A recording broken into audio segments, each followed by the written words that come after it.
जनाब, ये लड़का चोर है, इसने मोबाइल चुराया है। सर, ये टकला आदमी झूठ बोल रहा है। दर्शकों, सर्दियों की सुबह अभी पूरी तरह खुली नहीं थी। धुंध ने शहर को ऐसे लपेट रखा था जैसे कोई पुराना कंबल जिसमें जगह जगह से छेद हो। सूरज की रोशनी कमजोर थी, लेकिन सड़कें जाग चुकी थी। सब्जी मंडी से आती गाड़ियों की चरमराहट, बस स्टैंड पर चाय उबलने की सीटी और फुटपाथ पर चलते लोगों के जूतों की खड़खड़ाहट में एक दुबला पतला बच्चा भी शामिल था। उसका नाम किसी को नहीं पता था। लोग उसे बस कबाड़ी लड़का कहते थे। करीब 15 साल का रहा होगा। उम्र से ज्यादा थका हुआ, बदन पर फटा पुराना स्वेटर जिसकी कोहनियां घिस चुकी थी। नीचे एक पतलून जो कभी किसी और की रही होगी। पैरों में अलग अलग रंग की चप्पलें, कंधे पर बोरी टांगे रोज की तरह कबाड़ बिन रहा था।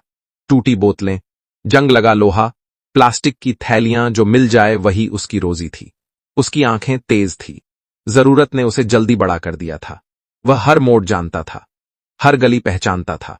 कहां से ज्यादा कबाड़ मिलेगा, कहां से पुलिस डांटेगी, कहां से दुकानदार एक दिन पुरानी रोटी दे देगा, सब याद था उसे। आज वह थोड़ा जल्दी निकल पड़ा था। मां की तबीयत 2 दिन से खराब थी। झुग्गी में लेटी खांसती रहती थी। डॉक्टर का नाम सुनते ही हंसी आ जाती थी। पैसे होंगे तभी तो डॉक्टर आएगा, इसलिए आज बोरी ज्यादा भरनी थी। वह सड़क पार कर ही रहा था कि पीछे से कड़क आवाज आई, ए लड़के रुक। उसने पलट कर देखा। खाकी वर्दी, पुलिस इंस्पेक्टर, मोटा शरीर, मूछें तनी हुई, आंखों में शक और ऊब दोनों। लड़के का दिल धक से रह गया। उसने कुछ नहीं किया था, फिर भी कदम अपने आप धीमे पड़ गए। क्या है बोरी में? इंस्पेक्टर ने पूछा। कबाड़ है साहब, लड़के ने धीरे से कहा। इंस्पेक्टर ने बोरी झटके से छीन ली, उल्ट पलट कर देखने लगा। प्लास्टिक, लोहा, कागज। कुछ देर तक उसे कुछ नहीं मिला। तभी पास की एक दुकान से आवाज आई, साहब, मेरा मोबाइल अभी यहीं रखा था। इंस्पेक्टर की आंखें चमक गई। उसने बिना सोचे समझे लड़के की तरफ देखा। मोबाइल चुराया है? आवाज अब ऊंची थी। नहीं साहब, लड़का घबरा गया। मैंने कुछ नहीं किया। लड़के की आवाज कांप रही थी। उसकी आंखों में डर था, गुस्सा नहीं।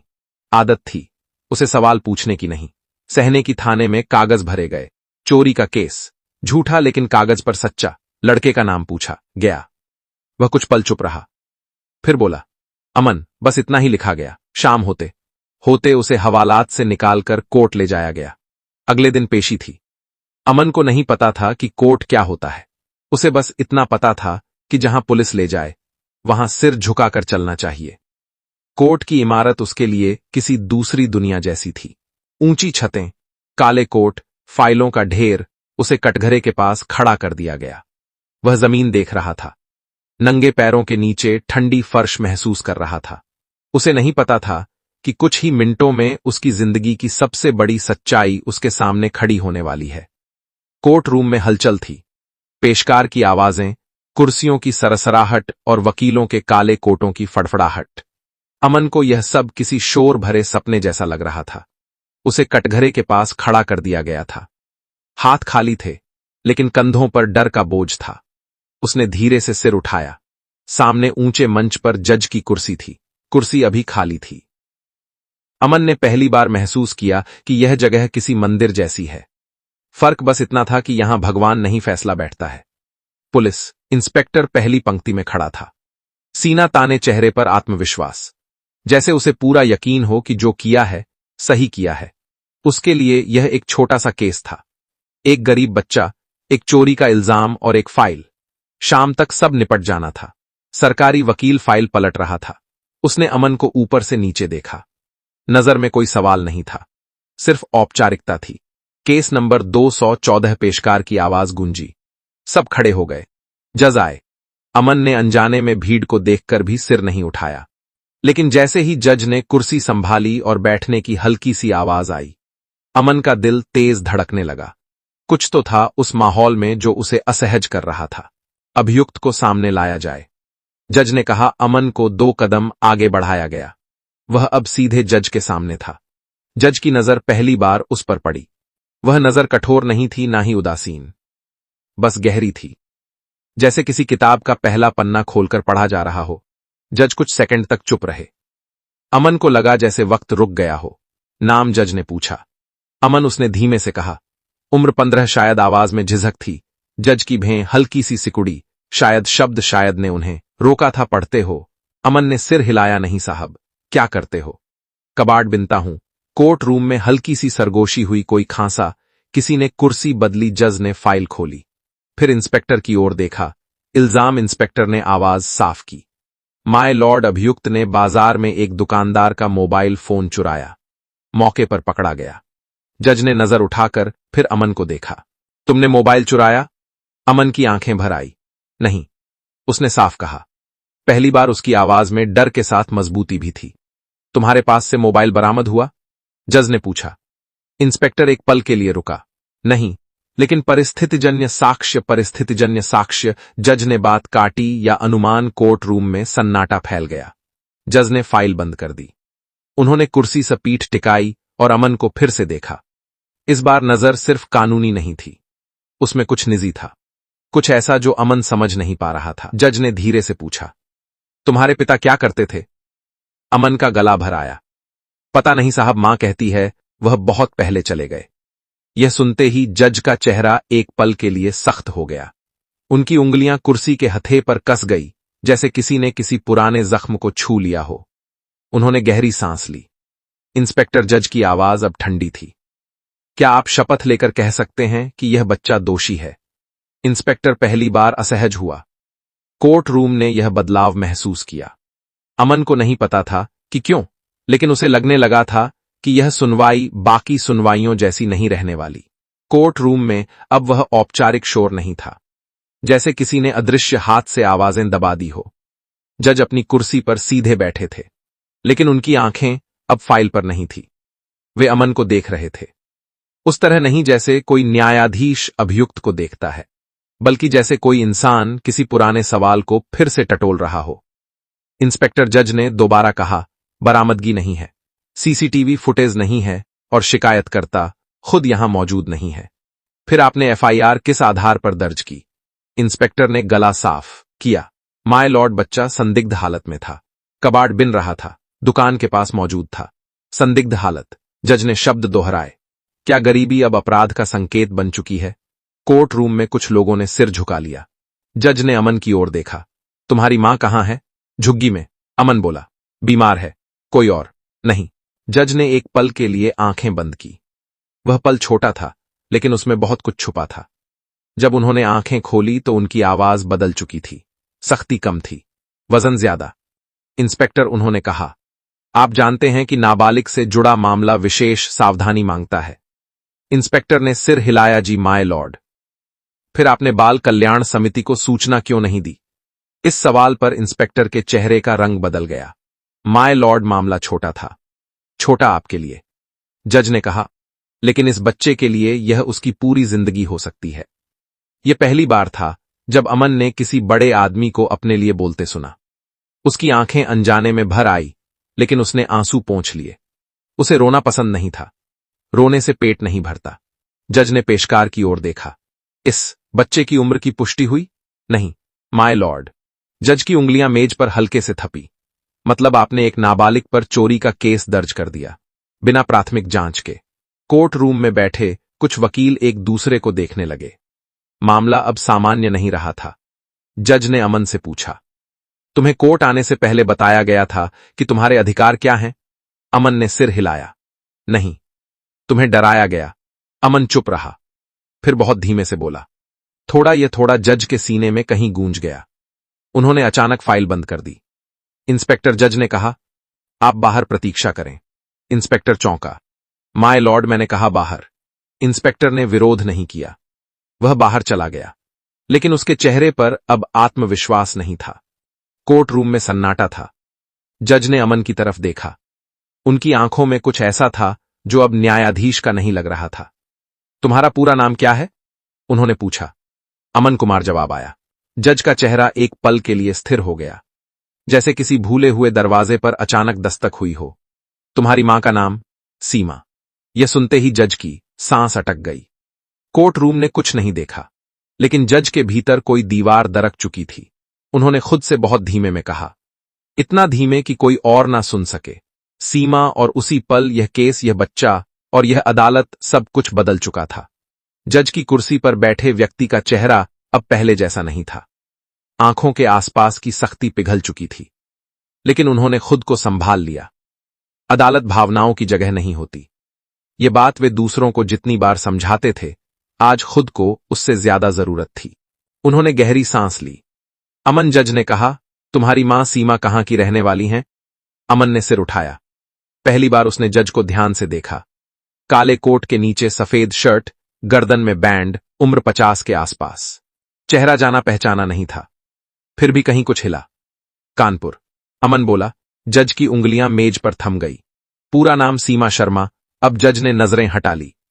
वे कुछ पल तक सामने की दीवार देखते रहे, जैसे वहां कोई तस्वीर टंगी हो जो सिर्फ उन्हें दिखाई दे रही हो। कोर्ट रूम में बैठे लोग समझ नहीं पा रहे थे कि यह चुप्पी क्यों लंबी हो रही है। जज ने पेशकार से कहा, इस बच्चे की मां को तुरंत नोटिस भेजा जाए। आज ही माय लॉर्ड, वह बीमार हैं। अमन अचानक बोल पड़ा। आवाज में डर था। वह चल नहीं पाएंगी। जज ने तुरंत उसकी तरफ देखा तो एम्बुलेंस भेजी जाएगी। उन्होंने कहा, यह अदालत इंतजार करेगी। यह सुनकर कोर्ट रूम में खुसर-पुसर फैल गई। कोई फुसफुसाया, इतना ध्यान, कोई बोला, कुछ तो बात है। जज ने हथौड़ा नहीं बजाया, लेकिन उनकी आवाज ने सबको चुप करा दिया। अदालत की कार्यवाही स्थगित नहीं हुई है, सिर्फ सच को बुलाया जा रहा है। अमन को समझ नहीं आ रहा था कि यह सब क्यों हो रहा है। उसे बस इतना पता था कि पहली बार किसी ने उसकी बात को गंभीरता से लिया है। कुछ देर बाद जज ने कहा, इंस्पेक्टर को अंदर बुलाया जाए। इंस्पेक्टर वापस आया। अब उसकी चाल ढीली थी। आपने इस बच्चे की मां से संपर्क किया? नहीं माय लॉर्ड। आपने यह जानने की कोशिश की कि यह बच्चा कहां रहता है? आपने यह सोचा कि बिना सबूत के केस दर्ज करना कानून का दुरुपयोग है? इंस्पेक्टर चुप रहा। जज की आवाज अब भारी थी। आपको लगता है कि गरीब होना अपराध है? नहीं माय लॉर्ड। तो आपने यह केस क्यों बनाया? इंस्पेक्टर की चुप्पी उसका जवाब थी। जज ने नोट किया, अदालत इस विषय को गंभीरता से लेगी। फिर उन्होंने अमन की तरफ देखा। तुम्हें डर लग रहा है? अमन ने सच बोला। हां। जज कुछ पल चुप रहे, फिर बोले, डर गलत नहीं है। गलत तब होता है जब डर को हथियार बना लिया जाए। उन्होंने पेशकार से कहा, अदालत के रिकॉर्ड में दर्ज किया जाए कि अभियुक्त नाबालिग है और प्रथम दृष्टया आरोप अस्थिर प्रतीत होते हैं। अमन को पहली बार लगा कि शायद वह आज रात घर जा सकेगा, लेकिन असली तूफान अभी बाकी था। करीब 1 घंटे बाद कोर्ट के बाहर एम्बुलेंस की आवाज सुनाई दी। पेशकार तेजी से अंदर आया। माय लॉर्ड, अभियुक्त की मां लाई गई है। जज का चेहरा एक पल के लिए कांप गया। उन्होंने खुद को संभाला और कहा, उन्हें अंदर लाया जाए। दरवाजा खुला। एक कमजोर सी औरत दुबली पीली साड़ी में लिपटी हुई सहारे से चलती हुई अंदर आई। उसकी आंखें थकी हुई थी, लेकिन बेटे को देखते ही चमक उठी। अमन, उसने धीमे से कहा। अमन दौड़कर उसके पास गया, लेकिन सिपाही ने रोक दिया। मां ने सामने देखा और जैसे ही उसकी नजर जज पर पड़ी, उसके कदम वहीं थम गए। उसका चेहरा सफेद पड़ गया। आप आवाज टूट गई। जज खड़े हो गए। पूरा कोर्ट रूम सन्न रह गया। सीमा, जज ने बहुत धीमे से कहा, मैं हूं। अब अदालत में कोई शक नहीं बचा था। जज और यह बच्चा एक ही कहानी के 2 छूटे हुए पन्ने थे। कोर्ट रूम में कोई सांस भी जैसे उधार की चल रही थी। जज अब भी खड़े थे। सामने वह औरत थी जिसकी आंखों में थकान के नीचे सालों पुराना दर्द छिपा था। सीमा शर्मा, वही नाम, वही चेहरा। बस वक्त ने सब कुछ छीन लिया था। बैठ जाइए, जज ने कहा। आवाज संयत थी, लेकिन भीतर हलचल साफ महसूस की जा सकती थी। सीमा कुर्सी पर बैठ गई। अमन उसके पास खड़ा था। उसने मां की साड़ी का पल्लू कसकर पकड़ रखा था, जैसे कहीं यह सब सपना ना हो और मां फिर से उससे दूर ना हो जाए। जज ने पेशकार की ओर देखा। रिकॉर्ड के लिए उन्होंने कहा, क्या अभियुक्त की मां का बयान दर्ज किया जा सकता है? जी माय लॉर्ड। जज ने सीमा की तरफ देखा। सीमा, उन्होंने कहा, क्या आप मुझे पहचानती हैं? सीमा ने नजरें झुका ली। कुछ पल बाद बोली, पहचानती हूं। कोर्ट रूम में सन्नाटा और गहरा हो गया। यह मेरा बेटा है, उसने कांपती आवाज में कहा। अमन 15 साल का। जज ने सिर हिलाया और उसके पिता सीमा ने गहरी सांस ली। आप, यह शब्द हथौड़े की तरह गिरे। कोई आवाज नहीं हुई, लेकिन असर सब ने महसूस किया। जज कुछ सेकंड चुप रहे, फिर बोले, रिकॉर्ड में दर्ज किया जाए। उन्होंने खुद को संभालते हुए आगे कहा, सीमा, आप बताइए, आप यहां तक कैसे पहुंची? सीमा की आंखें भर आई। सालों पहले उसने कहा, जब मैं गर्भवती थी, आप प्रमोशन के लिए दूसरे शहर जा रहे थे। आपने कहा था कि कुछ महीनों की बात है, लेकिन वह महीने साल बन गए। मैं इंतजार करती रही। कॉल बंद हो गए। चिट्ठियां वापस आने लगी। जज की उंगलियां आपस में कस गई। मैंने कोशिश की। सीमा बोली, लेकिन आपकी दुनिया बड़ी हो चुकी थी। मेरी छोटी जिंदगी उसमें फिट नहीं हो रही थी। मैंने कभी नहीं जाना कि तुम्हारा बच्चा। जज की आवाज पहली बार लड़खड़ाई, क्योंकि आपने जानना नहीं चाहा। सीमा ने सीधे कहा, न गुस्सा न ताना, सिर्फ थकान। कोर्ट रूम में बैठे लोग यह समझ चुके थे कि वे किसी फैसले के नहीं, किसी टूटे रिश्ते के गवाह हैं। जज ने अमन की ओर देखा। तुम्हें पता था? अमन ने सिर हिलाया। मां ने कभी नहीं बताया, बस इतना कहा कि पापा अच्छे आदमी थे, लेकिन जिंदगी अलग हो गई। यह सुनकर जज की आंखें भर आई, लेकिन उन्होंने आंसू रोके। उन्होंने हथौड़ा उठाया। अदालत का आदेश। जज ने कहा, यह मामला प्रथम दृष्टया या झूठा प्रतीत होता है। अभियुक्त अमन कुमार को तत्काल सभी आरोपों से मुक्त किया जाता है। अमन की मां की आंखों से आंसू बह निकले। अमन ने पहली बार राहत की सांस ली, लेकिन जज की आवाज अभी खत्म नहीं हुई थी। साथ ही उन्होंने कहा, इस अदालत को यह भी प्रतीत होता है कि पुलिस द्वारा नाबालिग के साथ कानून का दुरुपयोग किया गया है। इंस्पेक्टर का चेहरा उतर गया। इस विषय में अलग से कार्यवाही की जाएगी। जज ने फिर अमन और सीमा को देखा। अदालत स्थगित नहीं होती। उन्होंने कहा, लेकिन आज एक पिता को अपने कर्तव्य का सामना करना है। यह सिर्फ एक केस का अंत नहीं था, यह एक नए अध्याय की शुरुआत थी। कोर्ट रूम की हवा बदल चुकी थी। जो लोग कुछ देर पहले एक मामूली चोरी का केस देखने आए थे, वे अब कानून के एक और चेहरे से रूबरू हो रहे थे। जज ने हथौड़ा हल्के से रखा, लेकिन उनकी आवाज में कोई नरमी नहीं थी। इंस्पेक्टर, उन्होंने कहा, आप आगे आइए। इंस्पेक्टर कदम बढ़ाकर सामने आया। अब उसकी चाल में वह अकड़ नहीं थी। आंखें झुकी हुई थी, जैसे पहली बार उसे एहसास हुआ हो कि वर्दी सिर्फ ताकत नहीं, जिम्मेदारी भी होती है। आपने बिना सबूत के एक नाबालिग पर चोरी का आरोप लगाया। जज बोले, आपने ना तो बाल कल्याण समिति को सूचना दी, ना ही उसके अभिभावक को। क्या आप जानते हैं कि यह सीधे तौर पर कानून का उल्लंघन है? इंस्पेक्टर ने धीमे से कहा, गलती हो गई माय लॉर्ड। जज की आवाज सख्त हो गई। गलती तब होती है जब नीयत साफ हो। यहां नीयत पर सवाल है। कोर्ट रूम में बैठे वकील समझ चुके थे कि अब यह सिर्फ अनुशासनात्मक मामला नहीं रहेगा। जज ने पेशकार को निर्देश दिया, रिकॉर्ड में दर्ज किया जाए कि संबंधित इंस्पेक्टर के विरुद्ध प्रथम दृष्टया सत्ता के दुरुपयोग और झूठा मुकदमा दर्ज करने के आरोप बनते हैं। इंस्पेक्टर ने सिर उठाया। माय लॉर्ड, मेरा करियर। जज ने उसे बीच में ही रोक दिया। जिस बच्चे का बचपन आपने कुचलने की कोशिश की, उसके करियर का क्या, यह सवाल जवाब नहीं मांगता था। अदालत राज्य सरकार को निर्देश देती है। जज ने आदेश पढ़ते हुए कहा कि उक्त इंस्पेक्टर को तत्काल प्रभाव से निलंबित किया जाए और विभागीय जांच प्रारंभ की जाए। कोर्ट रूम में फुसफुसाहट फैल गई। किसी ने धीरे से कहा, आज मिसाल बनेगी। इंस्पेक्टर की दुनिया वहीं ढह गई।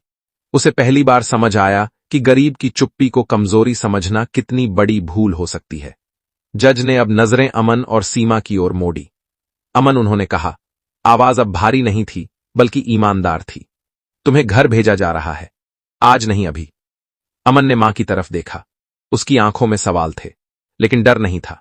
और सीमा, जज बोले, अदालत यह भी निर्देश देती है कि इस बच्चे की पढ़ाई और इलाज की जिम्मेदारी जिला विधिक सेवा प्राधिकरण लेगा। सीमा की आंखों से आंसू बह निकले।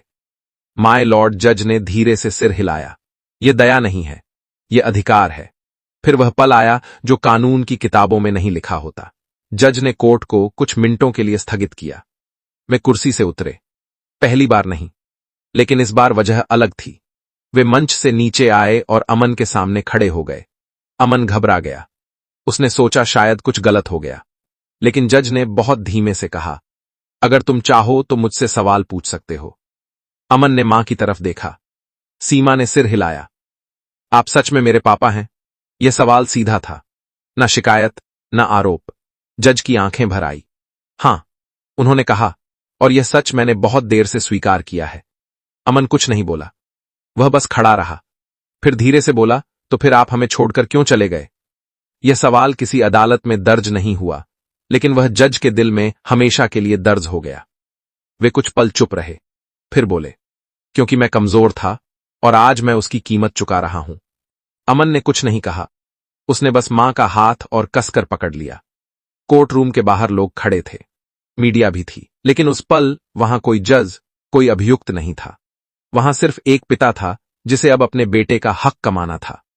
कोर्ट की कार्यवाही खत्म हो चुकी थी, लेकिन उस दिन किसी के लिए भी दिन खत्म नहीं हुआ था। बाहर मीडिया की भीड़ थी। कैमरे, माइक, सवाल, माय लॉर्ड कुछ कहना चाहेंगे? बच्चे को इंसाफ मिला। आपकी प्रतिक्रिया? जज ने किसी का जवाब नहीं दिया। वे चुपचाप सीमा और अमन के साथ पीछे के दरवाजे से निकल गए। यह उनका फैसला था। कुछ बातें अखबारों के लिए नहीं होती।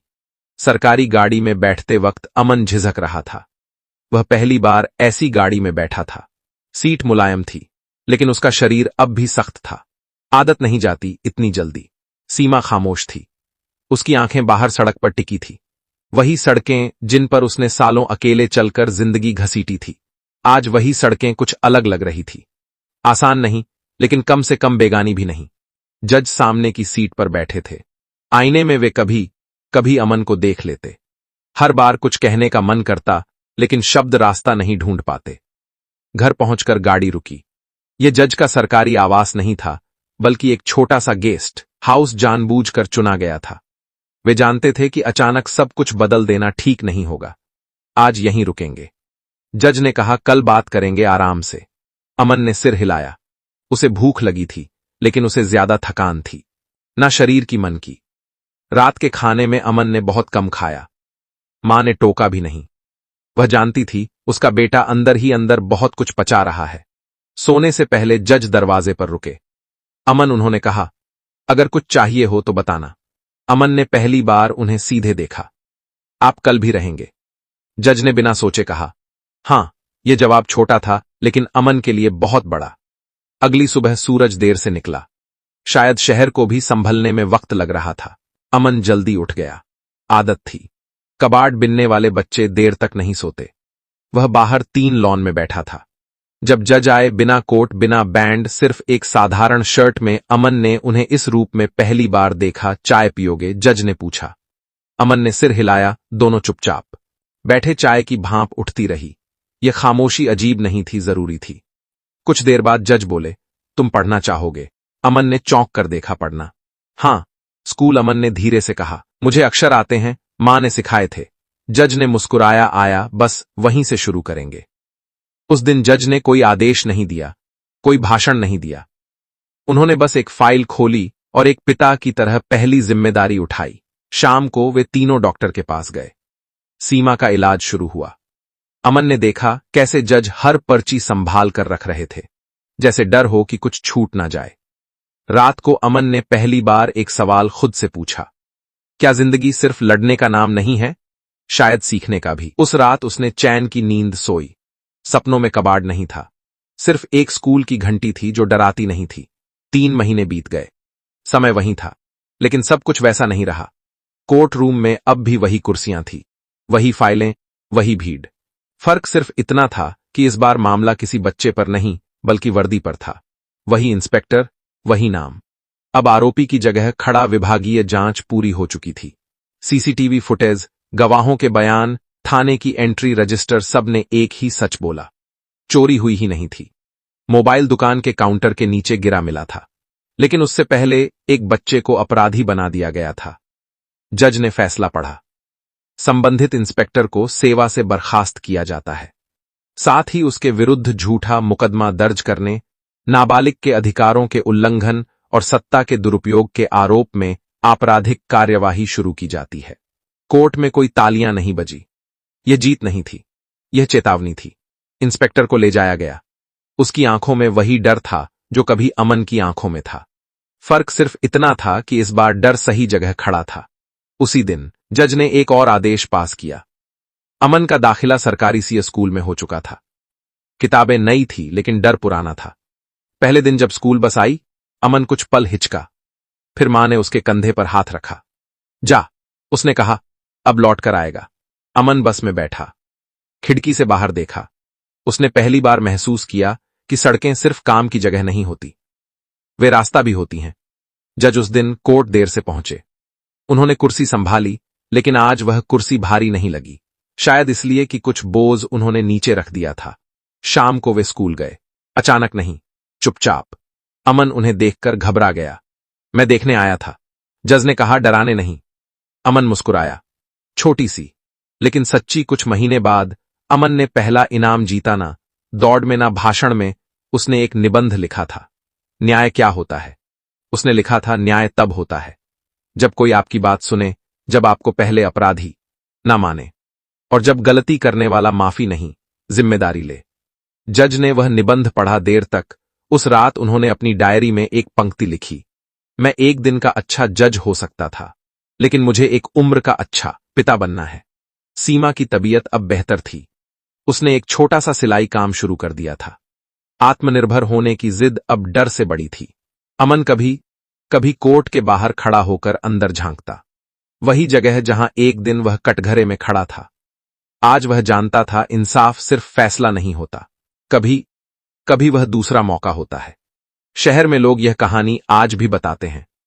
कोई कहता है एक बच्चा किस्मत से बच गया, कोई कहता है एक जज ने गलती सुधार ली, लेकिन अमन जानता है वह सिर्फ बचा नहीं, वह देखा गया, और यही फर्क सब कुछ बदल देता है। तो दर्शकों, यह थी हमारी आज की कहानी। आप सभी को कैसी लगी कमेंट बॉक्स के माध्यम से हमें जरूर बताएं। दर्शकों, साथ ही हमारे चैनल को सब्सक्राइब करना ना भूलें। दर्शकों, मिलते हैं ऐसी ही इंटरेस्टिंग और खतरनाक कहानी के साथ। तब तक के लिए आप सभी का तहे दिल से धन्यवाद। जय हनुमान जी। आपको कहानी अच्छी लगी हो तो वीडियो को लाइक करके चैनल को सब्सक्राइब जरूर करें। फिर मिलेंगे अगले वीडियो में। तब तक अपना और अपने परिवार का ख्याल रखना। नमस्कार।